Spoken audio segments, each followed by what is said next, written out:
Hey guys, welcome to on academy.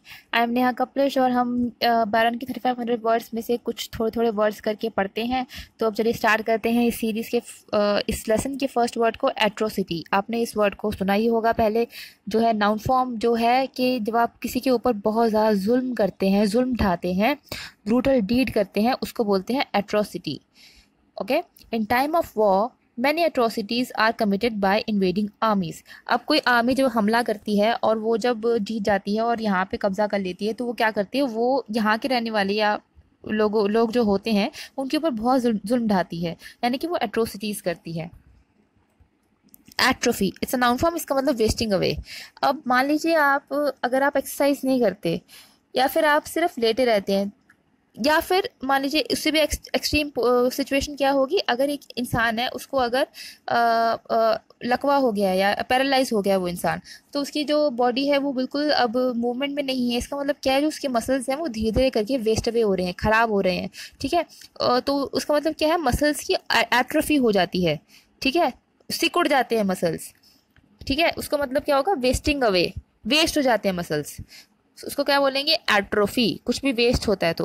Polio victims need physiotherapy to prevent atrophy of affective limbs, क्योंकि जो polio जिसको हो जाता है तो उसकी जो लिम्स, जिस लिम्ब में उसको पोलियो हुआ है वहाँ पे सिकुड़ना शुरू हो जाता है, तो इसलिए उनको रेगुलर फिजियोथेरेपी की ज़रूरत है ताकि एट्रोफी ना हो।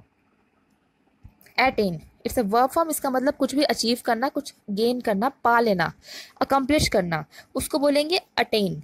To attain freedom, to attain a goal. ठीक है। This scarecrow sought to attain one goal. He wished to obtain a brain. Attentive it's an adjective form, इसका मतलब जो एकदम अलर्ट हो, चौकन्ना हो। ओके। वॉचफुल हो, वो अटेंटिव है। जैसे हम क्लास में अटेंटिव होते हैं। जो कंसिडरेट हो वो भी अटेंटिव है, मतलब जो थॉटफुल हो, जो सोचता हो लोगों के बारे में, वो भी अटेंटिव है, लोगों की बातों के ऊपर ध्यान देता है, अटेंशन देता है।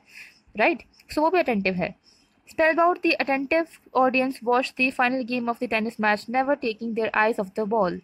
A cold wind, next ये sentence है, a cold wind sprang up. Stan's attentive daughter slipped a sweater over his shoulders without distracting his attention from the game.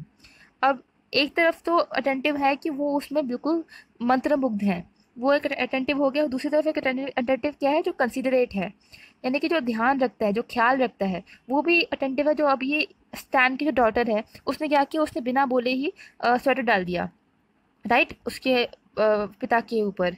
तो मतलब क्या है, वो वॉचफुल है, वो कंसिडरेट है, ख्याल रखती है। ओके।